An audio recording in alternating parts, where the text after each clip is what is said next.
Hmm? Ah! This is the Good Omens podcast, Season 2, Chapter 3, I Know Where I'm Going, on TV Podcast Industries, in association with Podcastica. Look, I am good. You, I'm afraid, are evil. But people get a choice. You know, they cannot be truly holy unless they also get the opportunity to be wicked. She is wicked. Right. That only works if you start everyone off equal. You can't start someone off like that and expect her to do as well as someone born in a castle. But no, that's the good bit. The lower you start, the more opportunities you have. So Elspeth here has all the opportunities, because she's so poor. That's lunacy. No, that's ineffable.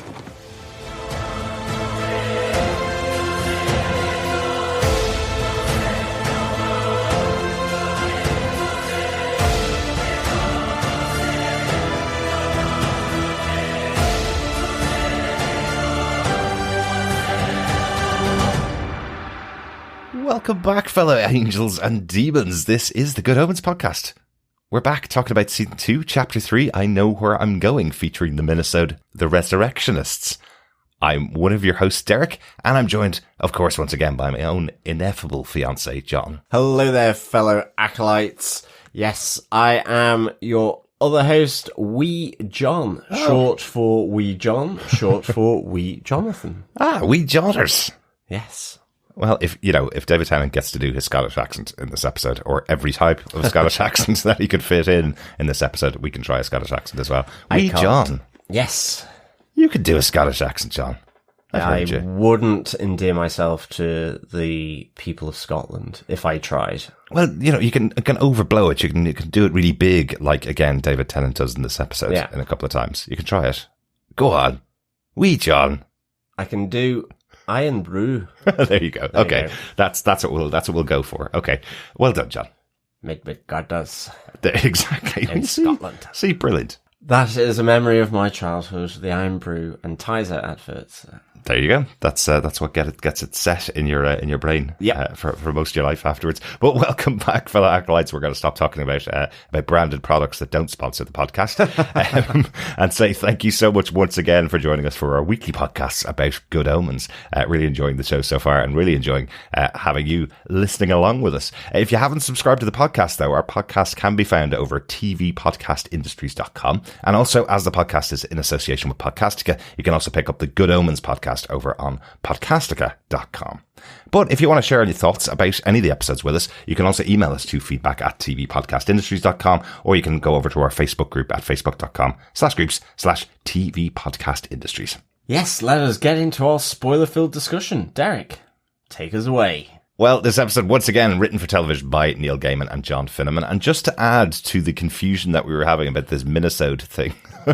I'm not confused anymore. I'm not. I think we sorted that out in the last podcast. Yeah, but this episode, the minisode itself, is written by Kat Clark, another writer on the show who's actually was born in Zambia, but based in Edinburgh, so has lived her life there. So a good voice for a Scottish minisode this week. And actually last week's minisode was written by John Finneman. He was the contributor for there. But we say minisode, but this is literally about 35 of the 45-minute episode. It's a big part. Is the flashback, right? Yeah, but it is minier than the whole. Exactly. It's slightly smaller than the main episode. But as always, the episode's directed by Douglas McKinnon.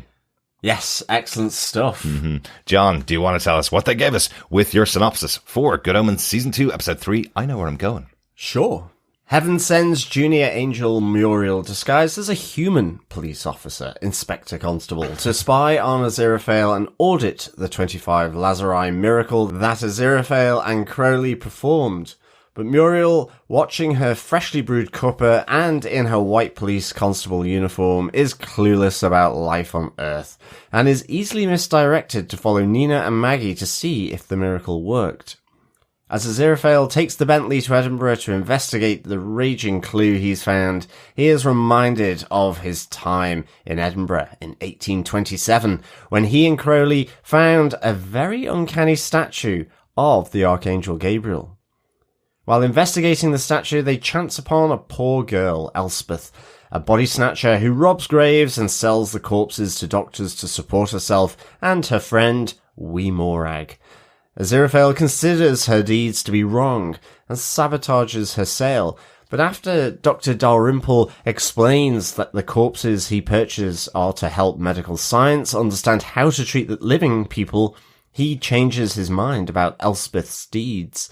Elspeth, Wee Morag, Crowley and Aziraphale try to dig up another corpse, but Wee Morag is killed by a grave gun protecting the grave, and which provides a perfect opportunity for Elspeth to sell Wee Morag's fresh corpse to the doctor. With the £5 received, she buys a bottle of wine to toast Wee Morag's life with Crowley and Aziraphale, and then she tries to poison herself to join Wee Morag. But Crowley prevents her from doing so, and he forces Aziraphale to give her enough money, to the tune of 90 guineas, to escape poverty and live a better life. His good deed gets noticed indeed by hell, and he is returned to answer for his crimes. Back at Aziraphale and Company bookshop in present-day Soho, Crowley is trying to babysit Jim, short for James, short for Gabriel, as Crowley manipulates the weather in a failed attempt to push Maggie and Nina together. He triggers Jim to announce a prophecy. The end is getting closer, and the dead will rise again.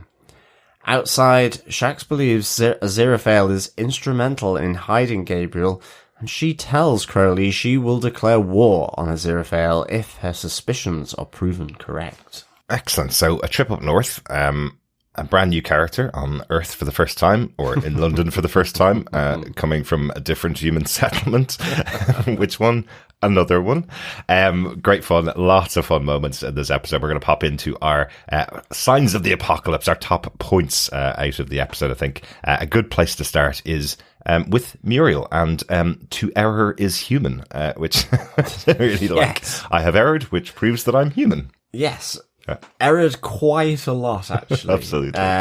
From Muriel. I just love how this plays out, really. Yeah. I mean, certainly as, when Crowley arrives and, he's just so enjoying the fact that this angel is pretty clueless about Earth in terms of having a white police constable uniform rather than the blue. Yes. I love how the girl who is buying the coffees for her girls from Nina, is wondering what kind of fun or kink she might be into. Absolutely, it's a bit different. Yeah. And do you know who that is, by the way, in the coffee shop? It's Donna Preston, who played Desire in the Sandman TV show on Netflix. I just didn't even sort of recognise her. I think she was just one of those faces that when the camera was on her, I was going, she's someone really important. I should know her from something. I couldn't place it until I looked her up. So that's Desire and Sandman, who we'll see back in season 2.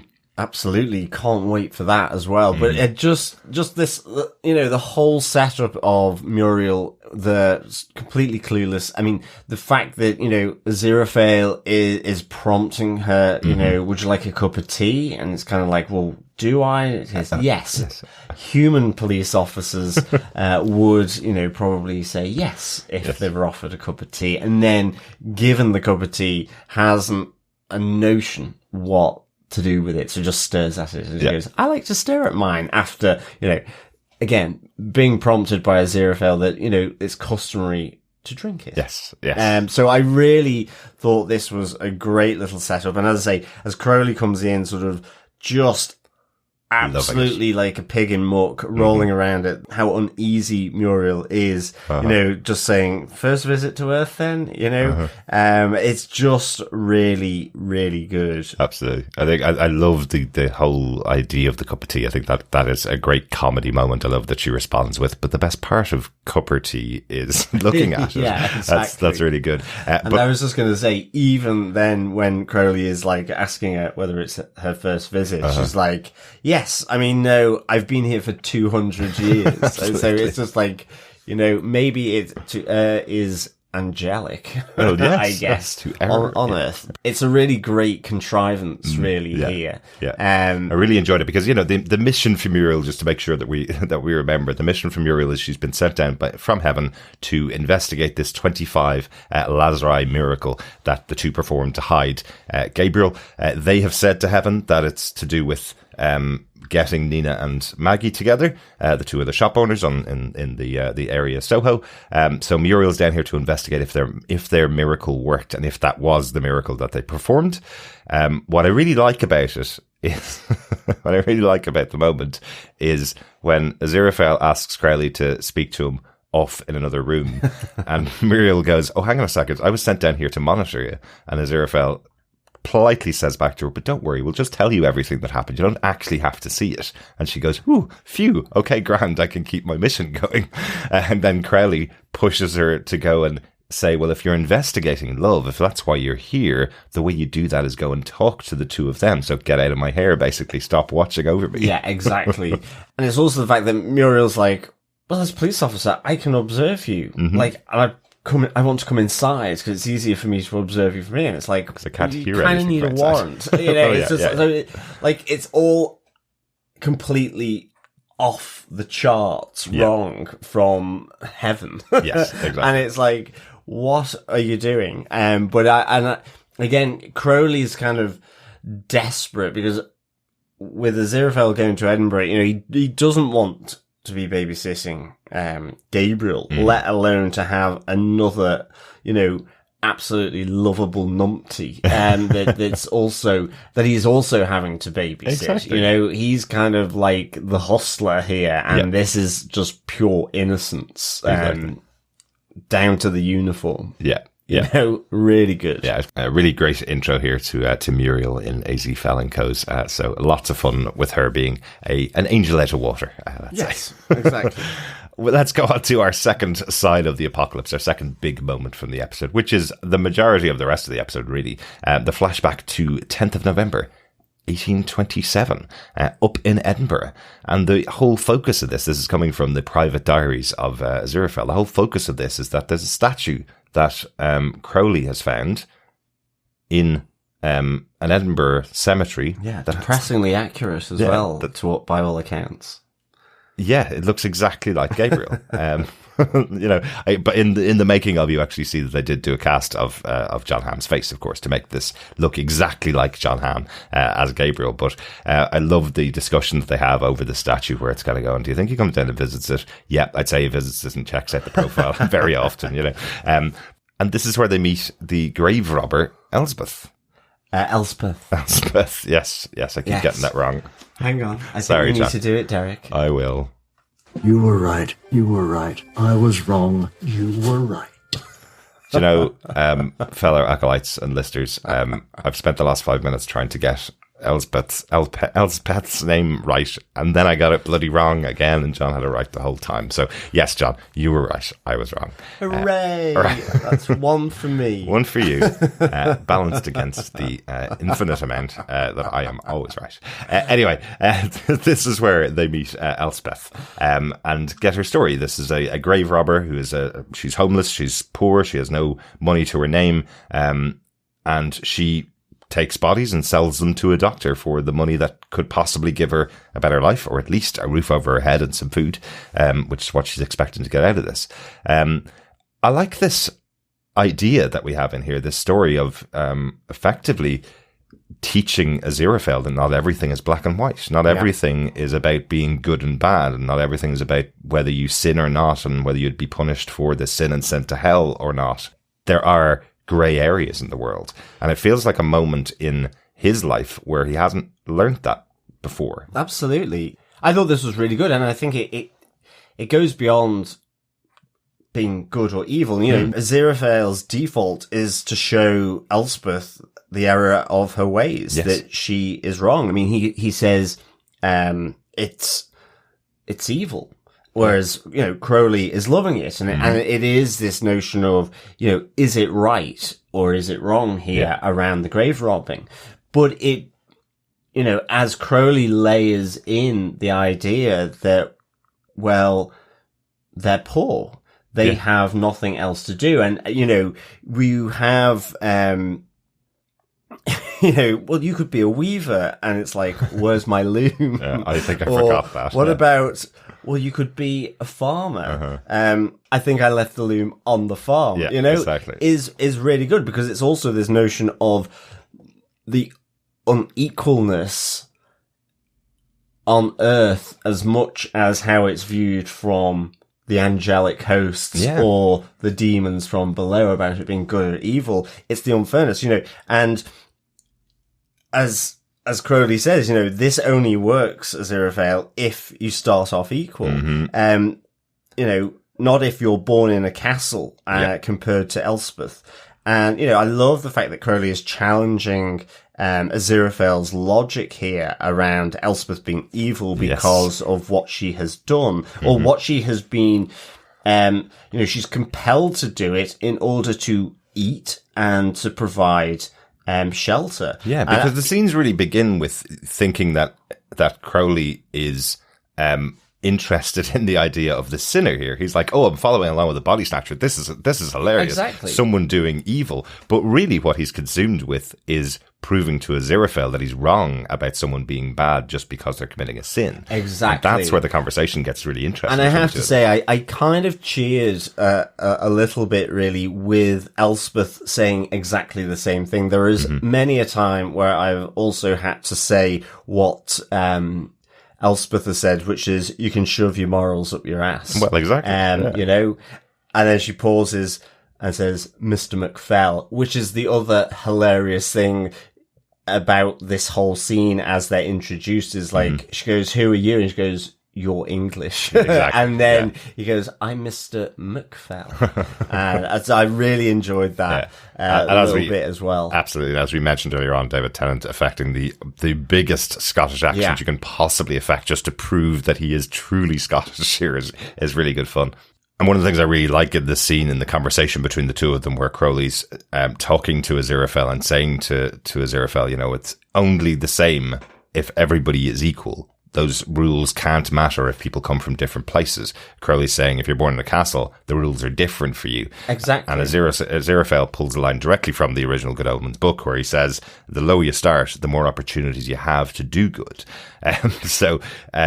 Again, another concept that doesn't translate to real life. Exactly. It's that logic. And it's, can you get yourself out of the hole that you've been placed in by being born poor or whatever, and with the supports and that's the thing. I love how this is not just simply about that biblical good and evil, but it is the nitty gritty of moral or ethical judgments. And of course, this is all within the context of like Victorian Scotland, in 1827, and the Victorians are famous for their moral judgments of other people whilst, smoking cannabis or going to the brothel, or whatever it is that they did. I think it's in this time that Britain fought opium wars in China. That's so, around this time. So it's just kind of like, it's just the hypocrisy of that moral judgment based on, well, you should be as I am, even though your path started in completely different locations. Absolutely. Or indeed have got a huge wall across them, Yeah. And I really loved how it brought that in. Yeah. And it's the equivalent these days of the phrase, pull yourself up by your bootstraps, right? That's the kind of equivalent concept here. The poor people should be able to be moral, to be able to live their lives without committing any kind of crimes at all, even though they have absolutely nothing to their name. Well, it's the notion that somehow opportunity is equal, and it's not. Absolutely. And that everyone should be doing it. And in this case, it's just brought to its, a real desperate moment where you're homeless, you're without food. Yeah. What are you going to do? And in fairness, they're entrepreneurial to the fact that, they're supplying into the, this early medical profession that is developing. And again, this, Mr. Dalrymple, which I have to confess, I called him Dr. Dalrymple in the synopsis. So he is Mr.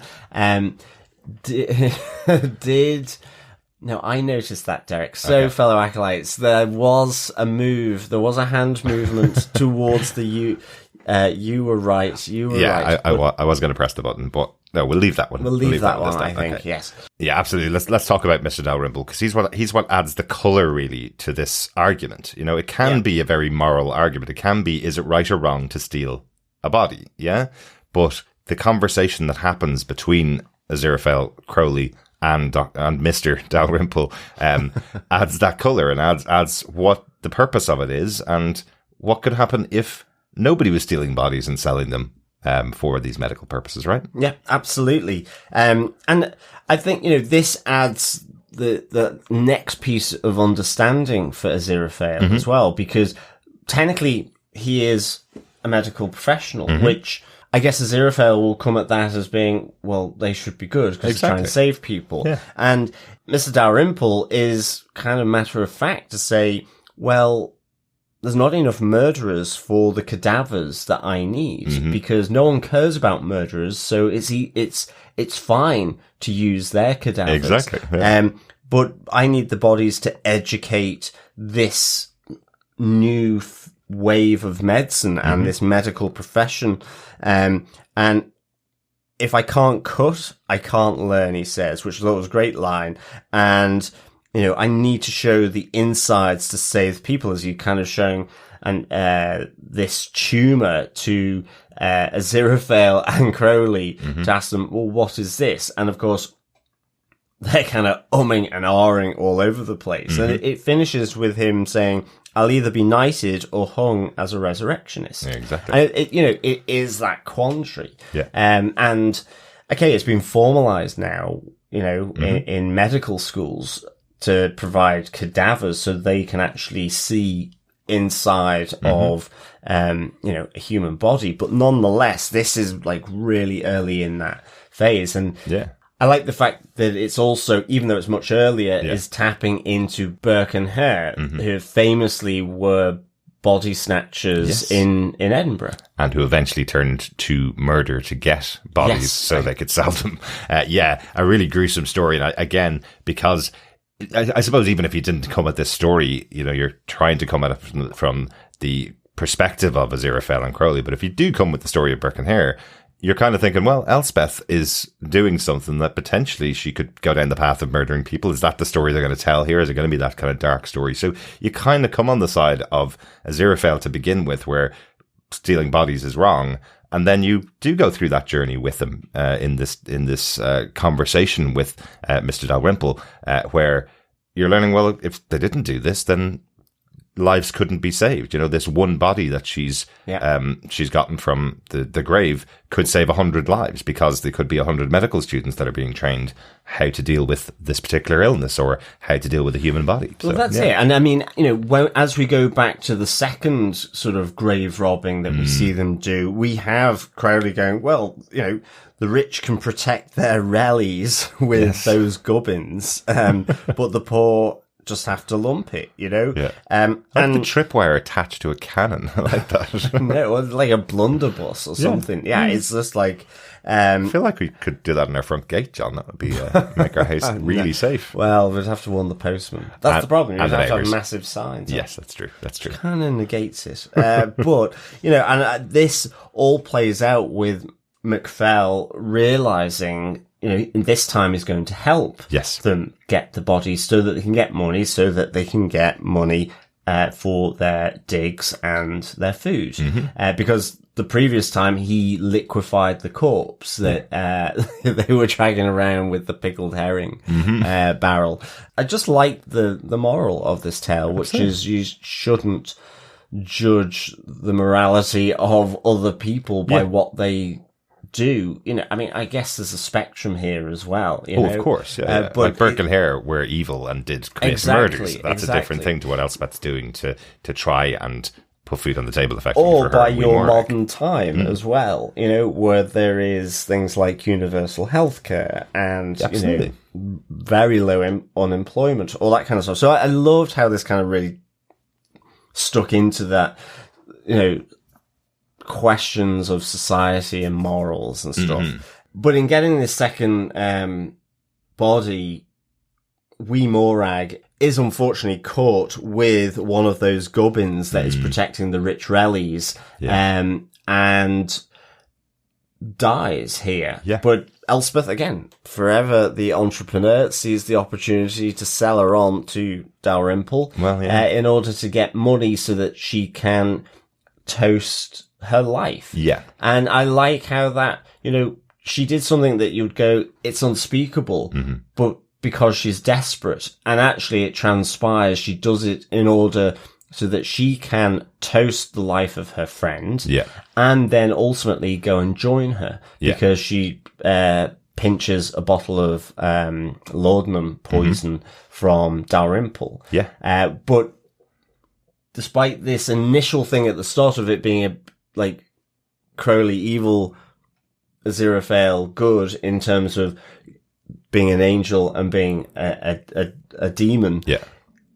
It then reverses to an extent, with Crowley taking the laudanum hit, which was hilarious in terms of him going effectively mental. I think I have the term doolally written down. Yes, Got a bit very, very doolally. Well, again, that's what I like about this. You think this is a moral tale about Aziraphale going on the side of someone that's a sinner because he realizes the context that it's in, and actually it turns all the way back round where Crowley was laughing at the fact that she was committing a sin, and he knew Aziraphale would eventually going to be on her side, and actually he's the one that saves her. He's the one that makes Aziraphale give the money out of his wallet to make sure that Elspeth goes off and lives a good life. He gives them about 90 guineas, which in equivalent to our days apparently is around 7 or 8 grand. So she'll be able to go off and buy a pretty good little farm. Yeah, exactly. So that'll lead her to have a really good life. One of the things that's kind of missing in this story for me, though, in this tale for me, because we are talking about angels and demons and God and punishment and all that kind of stuff. So I felt that the body that they were trying to get when Wee Morag comes back with Elspeth is a priest when they open up the coffin. That's the clothing that it wears. Then Wee Morag gets hit by the gun. She's shocked and stumbles back and hits the tripwire. Yeah, but it feels like that little connection between those things where we're talking about, is this a moral question of somebody digging up bodies, and the fact that Wee Morag got effectively punished and killed for digging up a priest is what it seemed like should have been included in the tale. And it's like as if it's been edited out of the final version of the story. I see what you mean, yeah. Yeah, because you're talking about angels and demons here in heaven and hell. So it felt like that may have been part of the story. That this is punishment for her doing a sin, and maybe Aziraphale could push back against that. I'm constantly wondering how these tales, these stories of how they got the personalities that they have now, how they're going to feed into the overarching story of this season where we have Gabriel on Earth. Why is Gabriel here? I'm wondering what the connection is with this story of how Aziraphale learnt that there are grey areas in terms of sin and who's good and who's bad. Yeah, exactly. Yeah, I can see your point there. And in terms of, is this kind of transformation that we're seeing between these two supernatural beings, of being, I'm a demon or I'm an angel that does work for God or the devil most of the time, but sometimes I do stuff for me. Exactly. Is that what's going to play out with Gabriel in terms of what he's seen or what's happened to him, which we're still to find out. Exactly. But I think to me, it certainly ties back into that notion of, but I'll do stuff for me some of the time, but ultimately I'm an angel who works for and does God's deeds, or I'm a demon that does Satan's needs. Most of the time. Yeah. And I like that this is kind of expanding on that and showing certainly how Aziraphale became to accept that side of him. Exactly. I mean, even to the point that he does drink the tea. Whereas you can see in 1827, he's finding it difficult to drink the whiskey that Dalrymple has given to him. Yes. But there's a big difference between not being able to drink scotch and being able to drink tea, isn't there? Alcoholic drinks are definitely different to tea. Tea is the kind of gateway drug to eventually get you to scotch, isn't it? No, tea is a gateway drug to coffee. Tea is a gateway drug to biscuits, John. And then biscuits, for sure, absolutely. Yeah.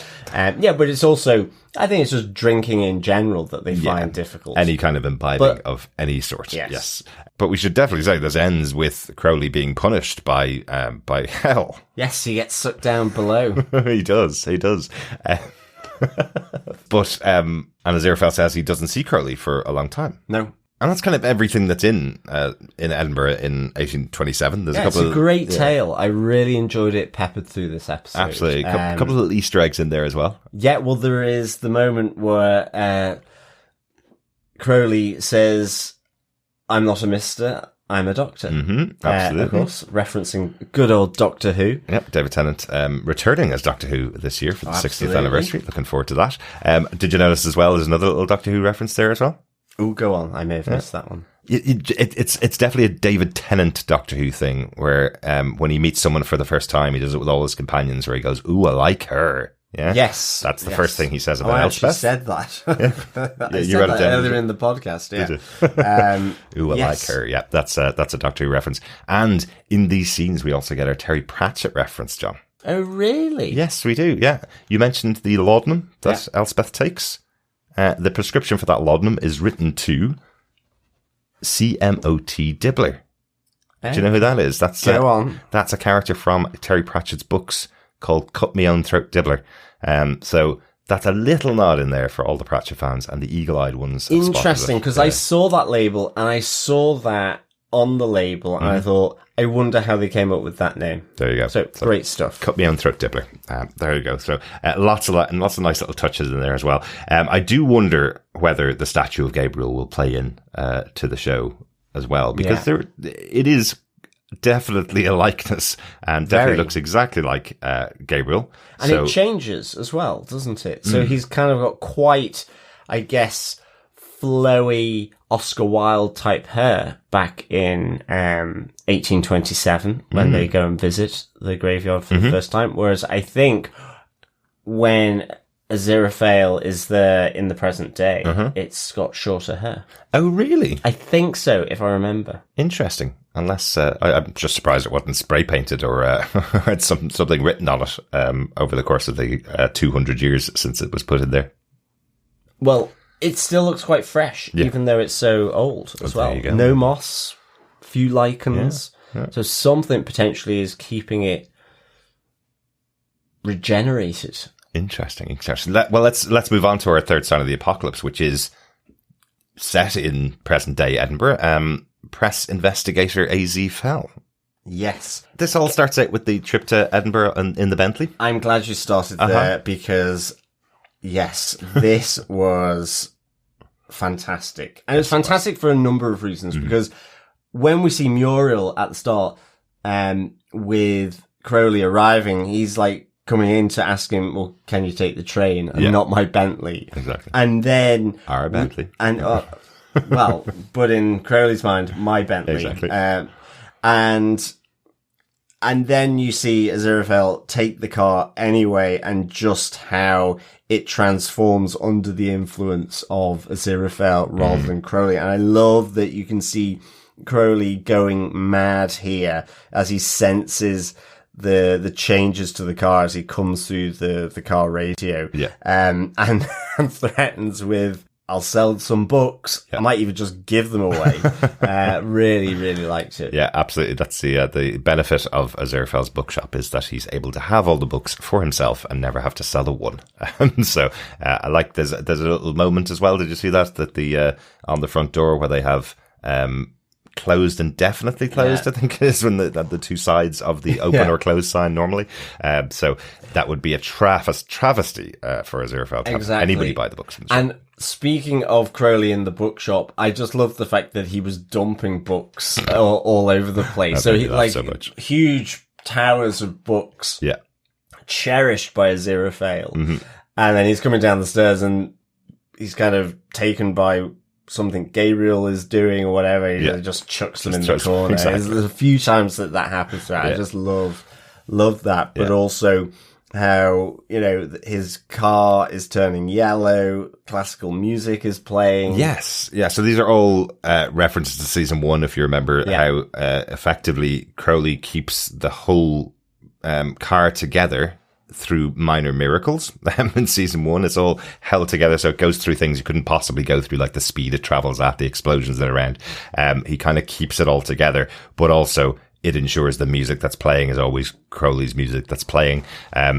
here, Aziraphale's casting minor miracles to make sure that it plays classical music like he likes, and that the car will accept that, won't it? He's talking to the car really politely. And is driving under the speed limit. Exactly. That's so good. And then, yes, eating travel sweets in the car as well. Yes.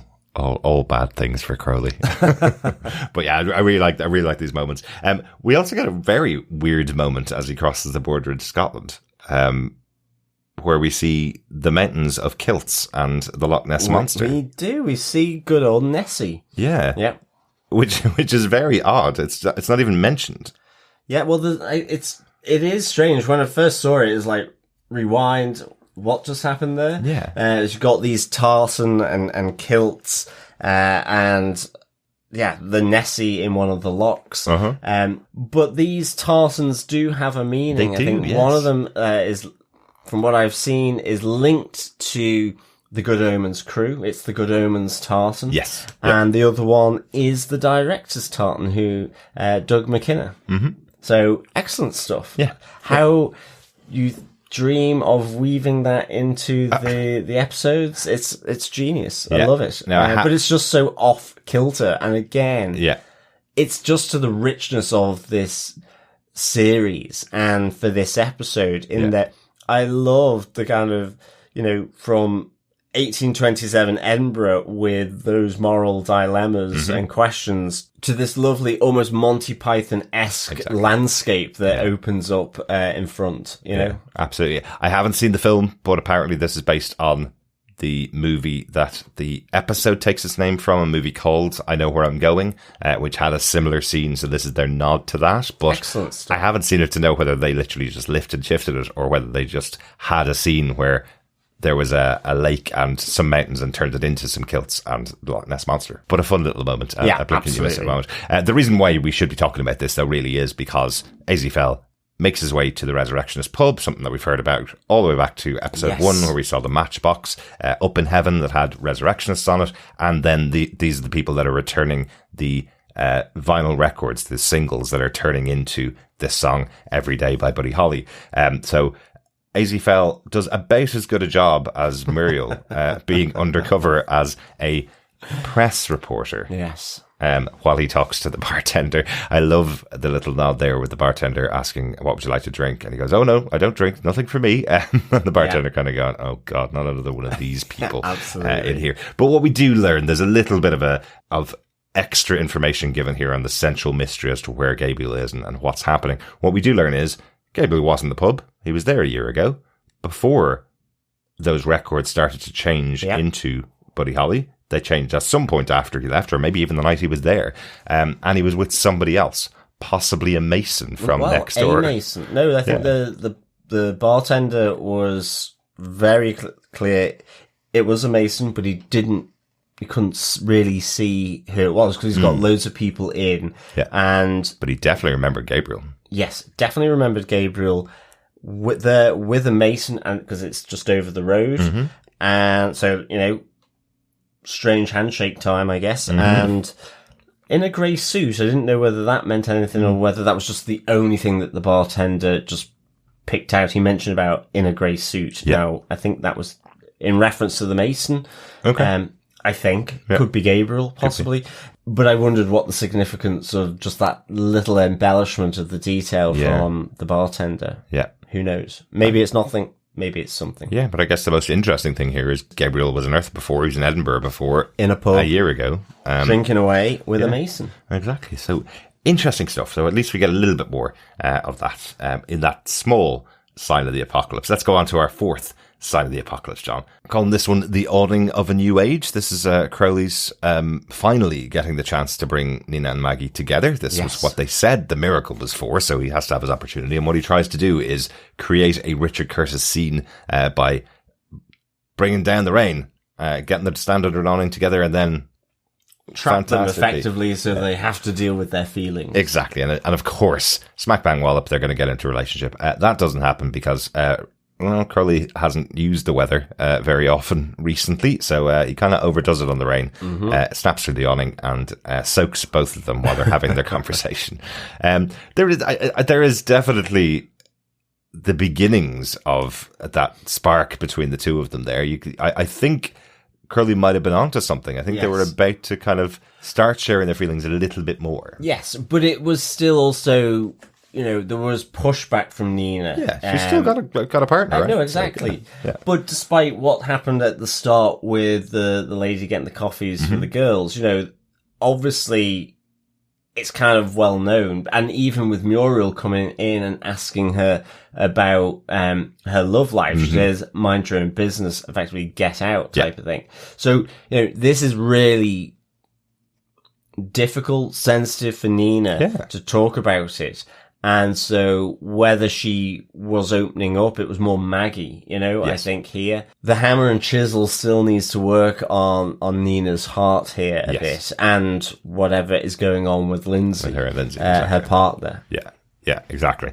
Not much more about this point, but it is important to keep it going because this is what they've told heaven is the miracle that they've made, right? So Exactly. So they're going to want it to show off, especially if it was a 25 Lazurii miracle. that they Exactly. performed. And also, you have Crowley watching this, and I think, moving to our fifth sign of the apocalypse is that, he says that tempest didn't seem to work, which triggers Gabriel's message through Jim. Yes, our final sign of the apocalypse for this episode. No specifics here on what's going to happen, other than Lots of foreboding, I guess. other than Gabriel saying there's going to be lots of lamentations and the dead will rise. So no real specifics of what's happening. The minute Crowley tries to push him on details of it, Jim returns. The eyes go back to normal. We lose the purple eyes of Gabriel, and we get the eyes back to normal of Jim. So still don't know exactly what the coming apocalypse could mean. Yes. But one thing we do have is Shax outside the bookshop, investigating what's going on, as you mentioned in the synopsis, threatening because she believes there is something happening in the bookstore. Oh, she's very suspicious here, of, I think, primarily Aziraphale because he's on the other side. Yeah. But also Crowley, I think she's suspicious he is not giving her all the information. Exactly. He's bound by certain rules in that, you see he can't invite her into the shop. He was taking lots of pleasure in that. And, she's quite clear all hell will be unleashed on Aziraphale if it's seen to be found that he has aided and abetted Gabriel. Exactly. Which, of course, he is doing.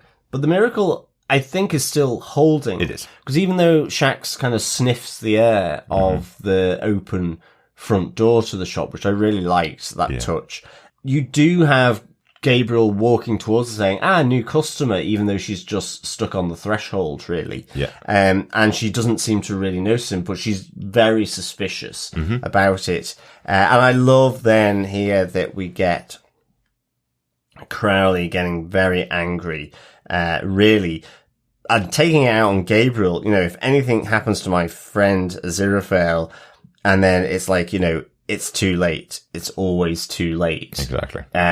That Gabriel is the reason for that, but equally the position, how they're kind of trapped by this. So yeah, exactly. I really like that.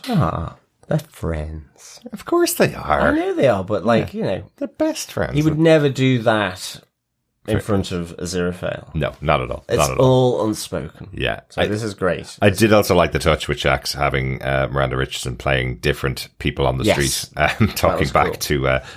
to Crowley and sharing this threat. I suppose I thought that was quite fun. A little touch of Secret Invasion in there, John. Yes, it was. So it felt like. And Star Trek Picard. of course. Exactly. Yes, we had that too. Yeah. Yes. Good stuff. Any other notes? Any other points that you wanted to make? The only one I had was I loved also Aziraphale in the present talking to the two Scallies and asking for their mobile phone to call Crowley to say, how well his investigation was going. And Crowley really sort of being really not that impressed because actually Aziraphale, whilst he's very, very pleased with himself, other than the Masons lead, it's not, he asked for a name or, the bartender didn't know. So I like the fact that you have Aziraphale being very pleased with himself, Crowley kind of just going, Oh, okay. None too pushed. Yeah. He didn't really need to travel all the way to Edinburgh to find that out. He probably got that on the phone. The fact that he didn't cross the road over to the Mason's Lodge and find out whether Gabriel was in there, I thought was unusual. Well, exactly. But maybe that's next week's episode. I just want to remind everybody, go check out the X-ray extras on Prime Video. There's some great extras, lots of behind the scenes and making ofs for the episodes that have been released so far as well. Loads of interesting facts on there. One that I really liked as well was just that Jim's costume is based on Ronnie Barker and David Jason's costumes from stuff. Open All Hours for you British fans, if you missed it, because he does have a very distinctive costume in the show. Yes, and there was a good little mini-sode in and of itself about the opening credits and the stop motion as well as real film, all the different techniques being used in that, which is cool. That was really cool. It's really cool. So go check that out on Prime Video. It's really cool. Overall, though, John, what did you think of the episode? I just really like this. I'm really enjoying the structure of these with these minisodes, actually. As always, I could watch these two all day, even when they're talking over a phone or back in time. Or through a radio in the car. Yep. I give for me, this episode, I gave 4.5 wee Inspector Constables out of 5. Very good. Very good. Really, really enjoyed it. I like with season 1, I just cannot wait to get to the next episode. I like that we're doing it, week by week, like we do.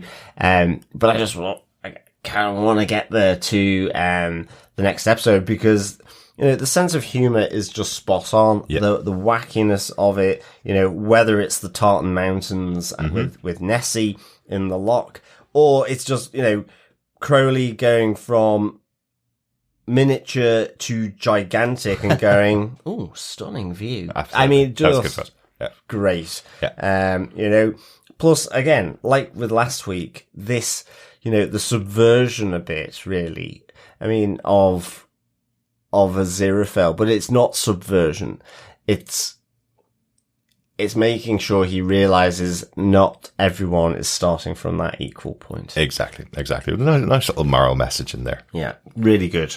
So good stuff. What about yourself, Derek? I really liked this episode. I thought it was fun. I thought the story in the past was really interesting. And again, just that moral quandary for Aziraphale and how it's developing him as a character and also making Crowley do a good deed. There two things happened there in that story, which I thought were really interesting. I will say though, 3 episodes into the season, I am missing the them and dog. Okay, yeah. I really enjoyed those in the first season. Yeah, they were great. Other characters away from Aziraphale and Crowley, not just revolving around what's happening with them. So I did really enjoy that in the first season. So I'm kind of missing them this season. I know they're not going to be back, unfortunately. But even spending a little bit more time with Nina and Maggie at this stage, 3 episodes in, I feel would kind of benefit the show a bit. So we can learn a bit more about them at home maybe, or some other things going on in their lives. I see what you get. Yeah. Because I felt like we had all of Lower Tadfield. We had everything that was going on there. We had lots of things going on with them. And we also had what was going on in London. And we also had what was going on with Aziraphale and Crowley. So, I would hope that we have a little bit more of that as well. But we're getting that with the minisodes. We're getting that with the other characters like Elspeth coming in here and wee Morgan as well, and their story. But I feel without that focus of them every episode and having different ones every episode, it kind of changes it up quite a bit this season. So but I am really enjoying it though. There's no, it would turn it from a 4.5 into a 5. That's the only change that would happen. Yeah, I think it's just being changed up a bit. Yeah, exactly. Happy days from me. Absolutely. We have some feedback in for our episodes of Good Omens. First up, Coffee and Vodka actually sent me in some feedback for episodes 1 and 2, and I'm sorry, I missed it as we were going through feedback for the last couple of weeks. So first message that we got in from Coffee and Vodka was on episodes 1 and 2. So here we go. Coffee and Vodka says, "Greetings, fellow Gabriel guarding defenders. David Tennant and Michael Sheen together in anything is magic. They could turn simple conversation into master entertainment and did in 3 seasons of Staged. Add in John Hamm in a series penned by Neil Gaiman, and what more do you need? Still waiting for more events to unfold to be able to grasp exactly what's going on, outside of Gabriel disappearing from heaven to become Aziraphale's assistant bookseller. But In the meantime, I'm just soaking in the sheer pleasure of the viewing. Looking forward to hearing what you all have to say. 5 birthday suit angels, high visibility half miracles, and melodious mysteries out of 5. Peace and take care. Coffee and vodka. Excellent stuff. Coffee and vodka. I think you're right. It is just soaking in the sheer pleasure. It's a hot bath with bubble bath. It certainly is. Whilst having a glass of champagne, maybe some strawberries, candlelights going on, and watching Good Omens. Gosh, that sounds amazing, John. Maybe we'll do that after we finish the podcast. Yes. We'd have to reinstall the bath. Well, that is true. Oh, well. Never mind. We'll have a hot shower. There you go. A hot Which shower. will just fill up the champagne glass. A hot shower with champagne on the side and strawberries falling into the drain. Yeah, it doesn't sound as appealing. With a misty screen as well. Love it. But good stuff, Coffee Vodka. Sounds like you're as on board with the show as we are as well. So glad you're enjoying it. And thanks so much. And sorry I missed out on putting that into our last 2 episodes. I think you sent it in just after we recorded episode 1. So I had missed it for our second podcast. Yeah, good stuff. Thanks, Coffee and Vodka. We also have a voicemail in from Anwen in New Zealand. Yes, Anwen sending in a voicemail all the way from New Zealand, all about Good Omens so far. She's actually watching through the first season and listening to our podcast coverage on the first season. So she has some thoughts about that she sent out by voicemail. If you want to send in a voicemail to us, of course, you can email it to us at feedback@tvpodcastindustries.com or pop on over to our website at tvpodcastindustries.com, and there's a button there where you can leave up to 90 seconds of your feedback. We'd love to hear from any of our fellow angels and demons. We'd love to hear your voices on the podcast. Absolutely. But here's Anwen. Hello there, Derek, John and Chris. Hello from the Upside Down here in New Zealand. We are just getting through the end of winter with a few little signs of spring, daffodils and crocuses popping up here and there, which is very exciting, and I'm so happy to be listening to you guys again.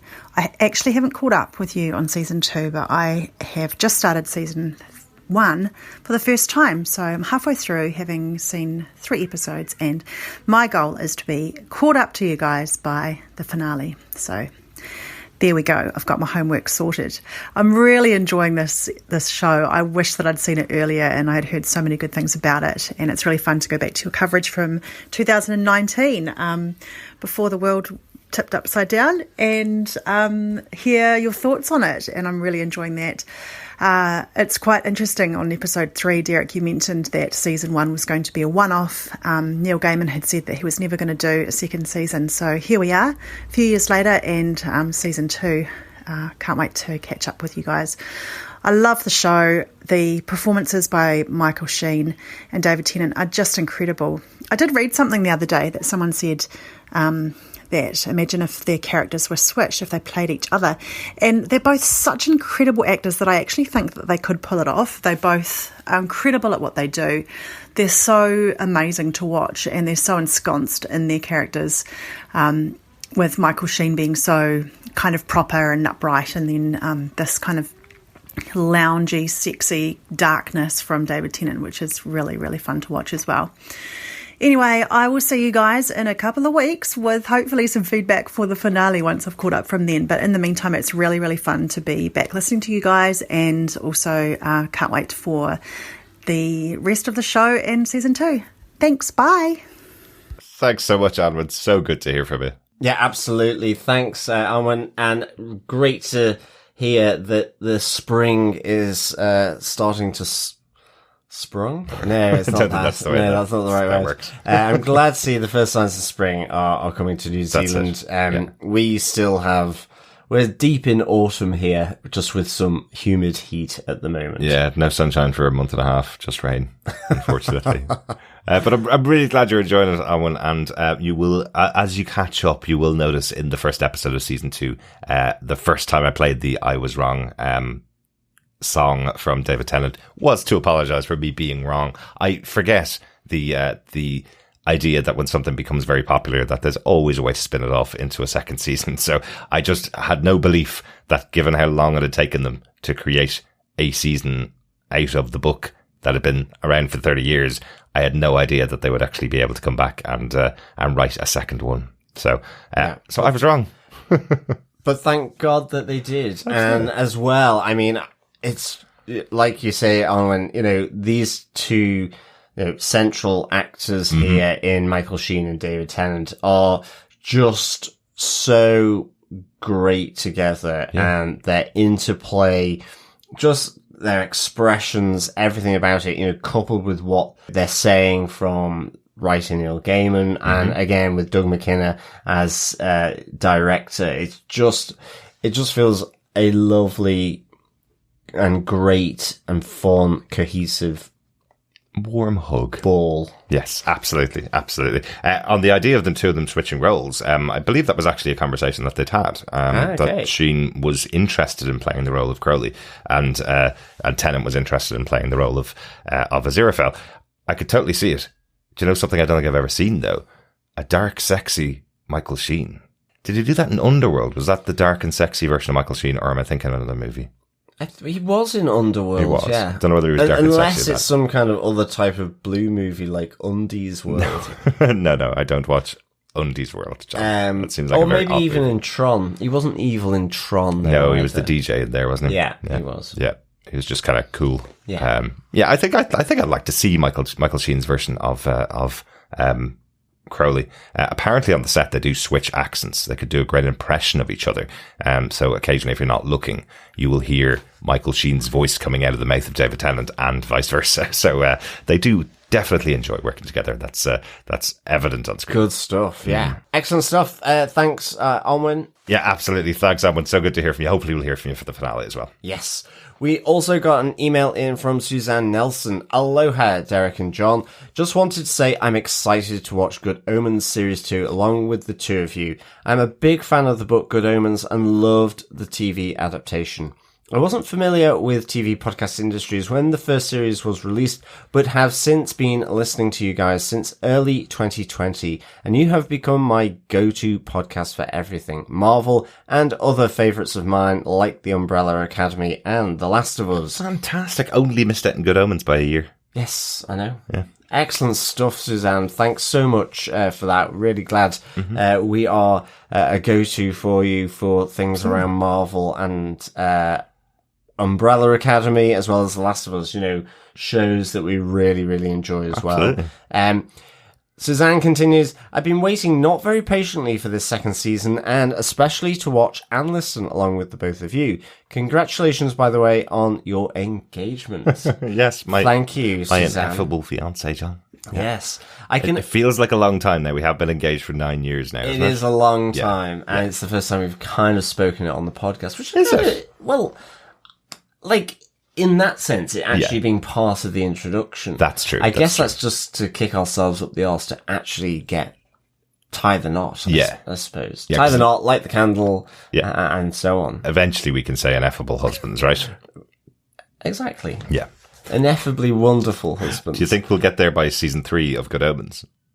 I guess that's is the that challenge. The goal? Is that the goal? Isn't it? Yes. That is the challenge. But anyway, we digress. Suzanne Nelson continues, I can only rate the first 2 episodes since I decided to watch along with your podcast. So far, I'm loving Series 2. I'm not going to list all the reasons this is such a wonderful show so far. I think we are all in agreement there. So let's thank perfect casting, especially bringing back members of Season 1 in new roles, and of course others reprising their roles, awesome sets, and of course witty writing. I'm a big fan of Upstart Crow, not something you hear much about here in the States. Thanks for talking about it in relation to Good Omens and, of course, David Mitchell. My main reason for sending this, other than sending praises for this show and your podcast, is to ask your opinions of the opening cartoon behind the credits. I think they're amazing as they were in Series 1, but even better, anything you've noticed we should look for? Are you thinking, is she joking? Do you have an hour just for that? Totally looking forward to watching along with you two. Thanks for the great podcast, Suzanne. Great stuff, Suzanne. Well, thank you Suzanne. so much.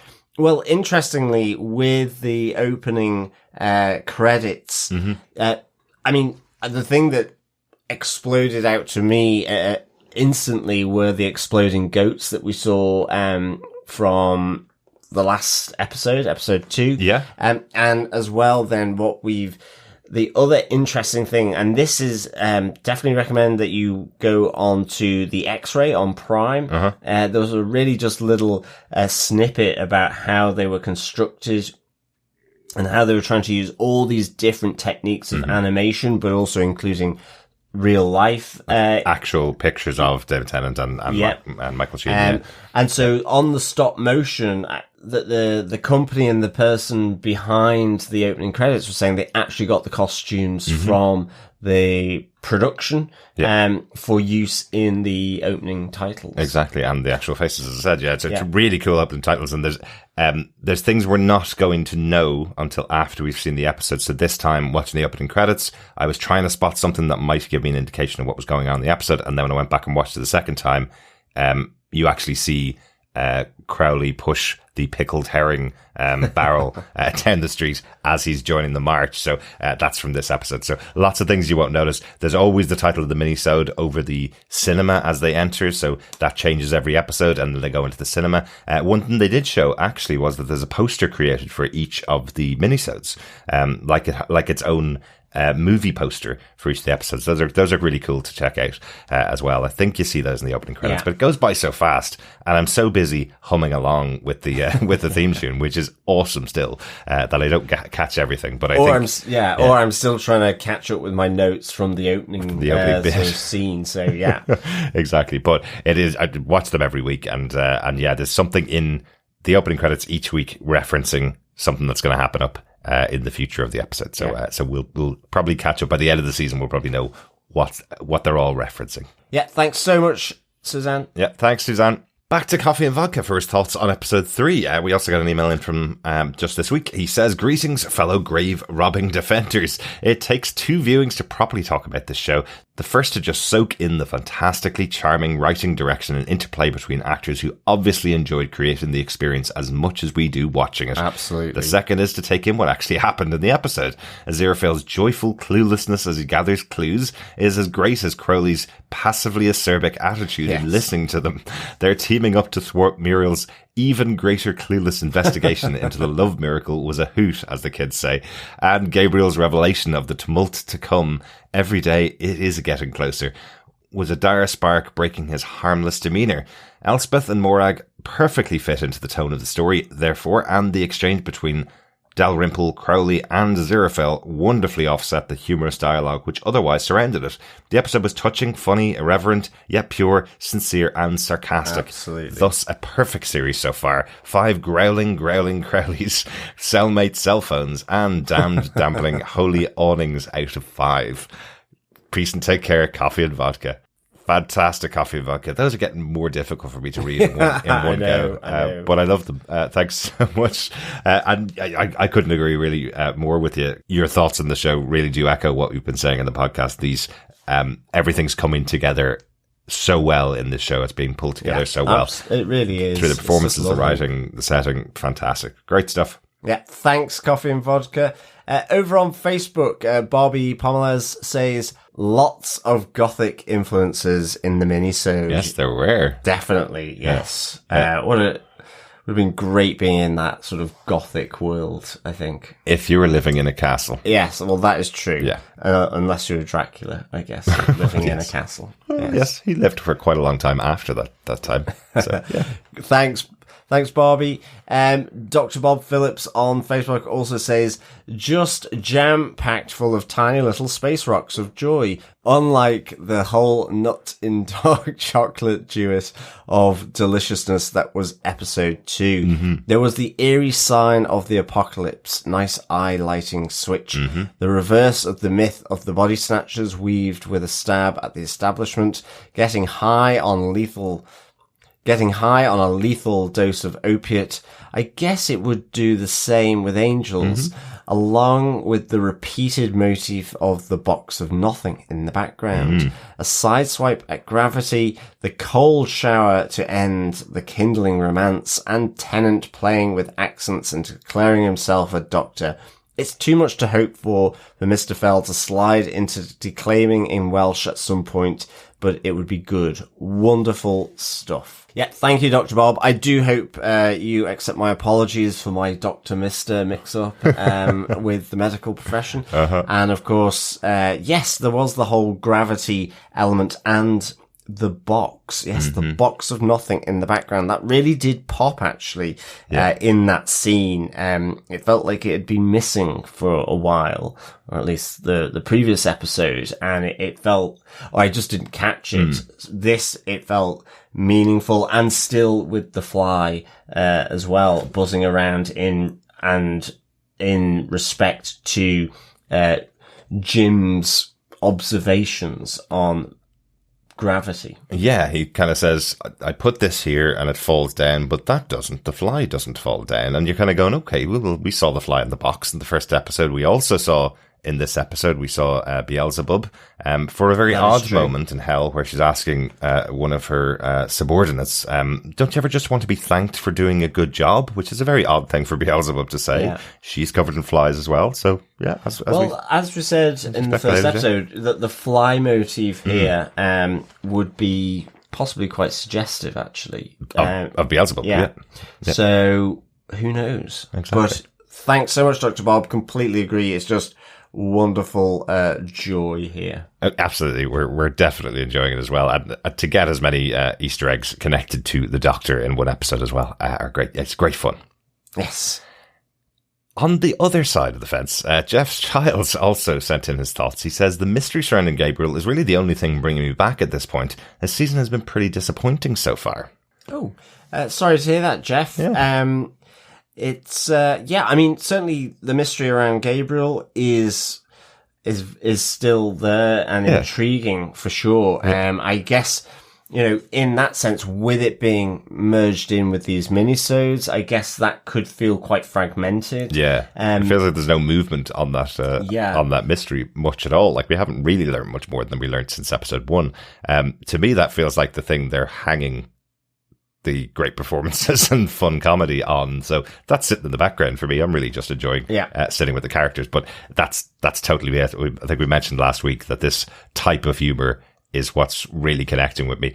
I'm sure they'll get around to the mystery as the episodes go on. I'm sure it'll form a big part of the finale. But I'm kind of just sitting back and enjoying all these characters interacting again together. Yeah, absolutely. Thanks so much, Jeff. Hopefully episode 4 will expand a little bit more for you, Jeff. Yeah, absolutely. We hope you get into it by the end of the series. Absolutely. Thanks, Jeff, and thanks everybody for your feedback. Please keep sending it in to us. Email us to feedback@tvpodcastindustry.com or pop on over to our Facebook group at facebook.com/groups/tvpodcastindustries to share your thoughts on each of the episodes. I'll be putting the spoiler post up for episode 4 later today. Episode 4 is, and I love this, The Hitchhiker, featuring the minisode Nazi Zombie Flesh Eaters. Oh, Nazis and zombies. Yeah, and do you know what else is in it, John? Because I saw a photograph. So who else is in it? Mark Gatiss. Excellent. And Steve Pemberton. Lovely stuff. I don't know if Rhys Shearsmith is going to be in there to complete the trilogy of League of Gentlemen actors, but 2 League of Gentlemen actors in there. Yes. That's very cool. 2 League of Gentlemen actors and 1 Inside Number 9. Yes. Actors. Well, Gat has been on Inside Number 9 as well, yes, of course. But he's not the regular. He's not. 2 other favourite shows of ours as well. Yes, so getting more of them. And yeah, Nazi Zombie Flesh Eaters sounds like a fun episode of the show. Yeah. Excellent stuff. Yes, remember, fellow acolytes, subscribe on any godly or devilish podcast player of your choice over at tvpodcastindustries.com. And also, please remember to tap into all the other great shows that are over on TV Podcast Industries and to share the podcasts as well, because sharing the podcast is, of course, sharing the love. Yes, it is. It is. We're also over on patreon.com/TV Podcast Industries, as well as buymeacoffee.com/TVPI. Absolutely. Any support, including sharing the podcast, is always appreciated. Absolutely. Always appreciated. And feedback as well. Great support to get the feedback. Definitely. And once again, a huge thank you to Jason Capassi and Podcastica.com. Check them out for other podcasts, such as the White Lotus podcast, where they're looking back at each episode of HBO's wonderful White Lotus. You can also check out Run for Your Lives with Daphne and Paik, which covers movies that would make you run for your life. This week, they're discussing Danny Boyle's excellent 2000 outbreak movie, 28 Days Later, starring Cillian Murphy. Great stuff. Love that movie. Yeah, absolutely.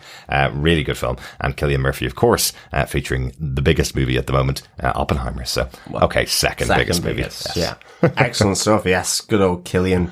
Love that guy. Absolutely. Another wonderful Irish actor. Yeah. Thank you so much, fellow acolytes, for joining us. Remember, in the meantime, keep watching, keep listening, and the apocalypse is coming. Grab your hard hat, Doug Green. Bye.